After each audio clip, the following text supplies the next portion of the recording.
My name is Konsta Punkka. I'm a wildlife, nature and adventure photographer. I come from Helsinki, Finland, and I've been doing photography since I was 16 or 17. This wild taiga trip was about going to the East Finland, which is very sort of wild still. It's the only place you can find wolves, bears and photograph them. So I wanted to show the rough, wild East Finland.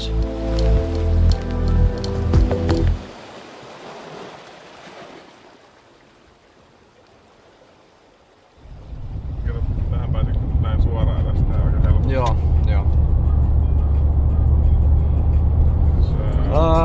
I didn't sleep tonight. You didn't sleep tonight? No, I have switched my time schedule that I am awake all the night, so we can shoot all night and then you can sleep the daytime when the sun is too bright and nothing to shoot.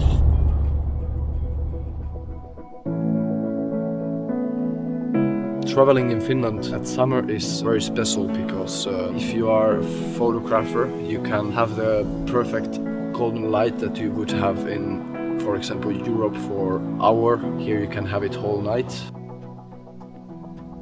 So the first day we focused on one of my spots in southern Finland where we often photograph deer and moose. Now you need to have your camera handy on your lap because the situations come very quickly with the moose and deer. So I will have my 7200 to get the shots I want on the scene. Not too long lens and not too wide lens. It's a good handy lens to use on quick situations.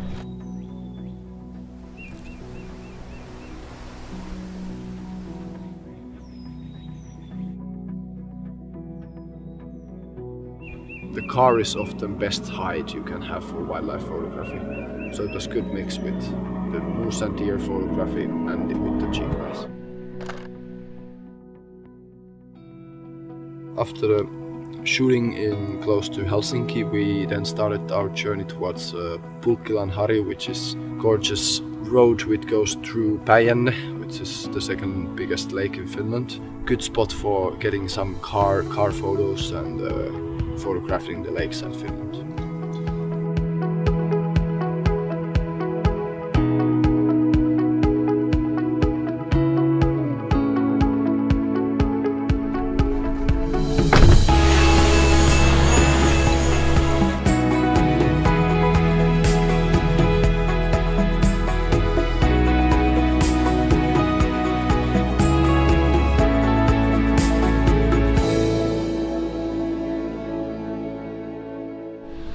Today is quite a bit of driving. Now we start off a drive of 6 hours maybe. We get to the actual wild taiga area and see the first spots over there. We try to avoid the motorways and drive smaller roads to see some nice landscapes of Finland with birch trees and lakesides and stuff like that. So I'm looking forward to it.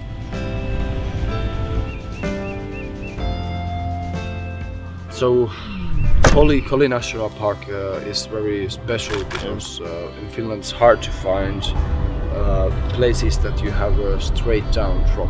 So all the hills or higher places are always slopey hills, so there is no straight cliffs down. So in the east is the only place in Finland where you can find few spots where you have a river or lake that has these sort of cliff canyons or lakes that actually give you then completely different atmosphere or views because you actually can see over the trees.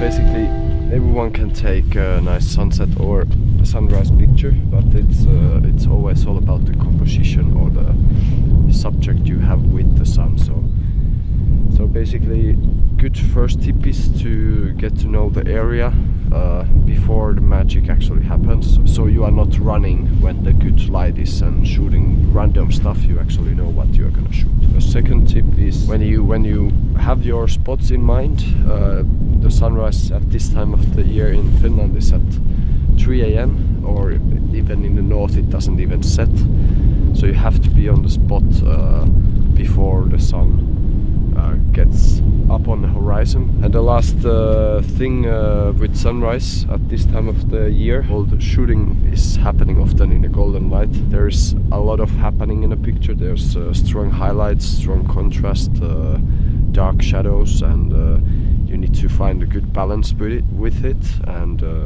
find a perfect setup for that. So after the tough night of shooting the sunsetting collie, the team went back to sleep a bit, and then after a few hours of napping we went very close to the Russian border.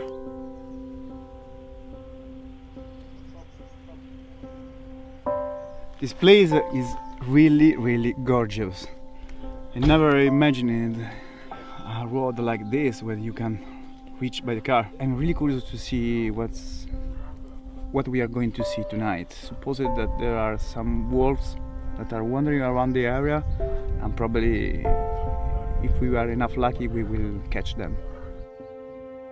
And this time when we were in the East Finland and going to this wolf hike, I was of course again very stoked to see the wolves, because the odds were now almost the best I have had on my project so far. I have tried to see them maybe 5 times and then didn't see them, and now a few times that summer. It's a challenge I love, that something doesn't come easy.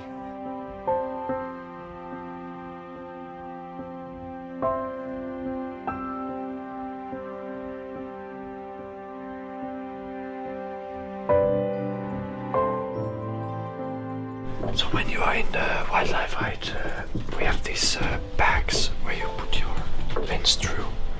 So basically, the only movement animals will see is the lens moving like this. And when the wolf comes, you will move very slowly like this to follow it. You put the lens out like this. It will stay there overnight until morning. You cannot change the lens or do anything like this, because then the animals will get afraid. And now we are waiting for the next 12 hours, I guess, and watching what we can see, and hopefully some wolves. That would be crazy to get my first ever wolf. So I think we have been in a hide like 30 minutes and we got the first bear already here.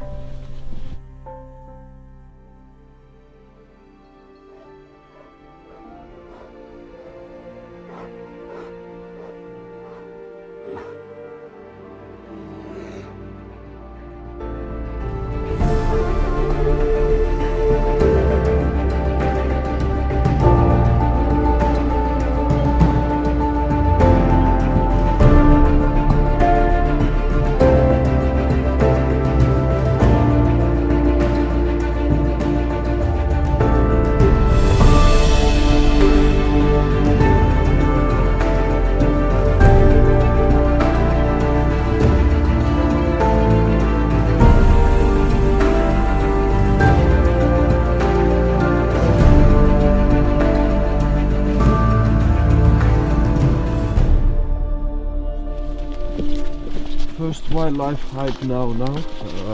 We got quite a few bears, and we got to see the wolverine at a few times at the night. But still the wolves kept their way out. So it's still a mystery animal. When you're staying in heights, you definitely need to have the patience, because you need to be quiet all the time. And sometimes it's 1 night, sometimes it's 2 days, sometimes even 3, if you want to see something very shy and rare. You need to keep yourself fresh thinking and always see the goal in your eyes. After 20 hours you will all the time start to ask yourself, like, why I'm here, why I'm not doing something more fun, because there would be better places to stay for 24 hours, but that's the only way you get the shot. So do pass that and just have clear sight of the goal you want, and that way you can achieve it. There's no shortcuts to that.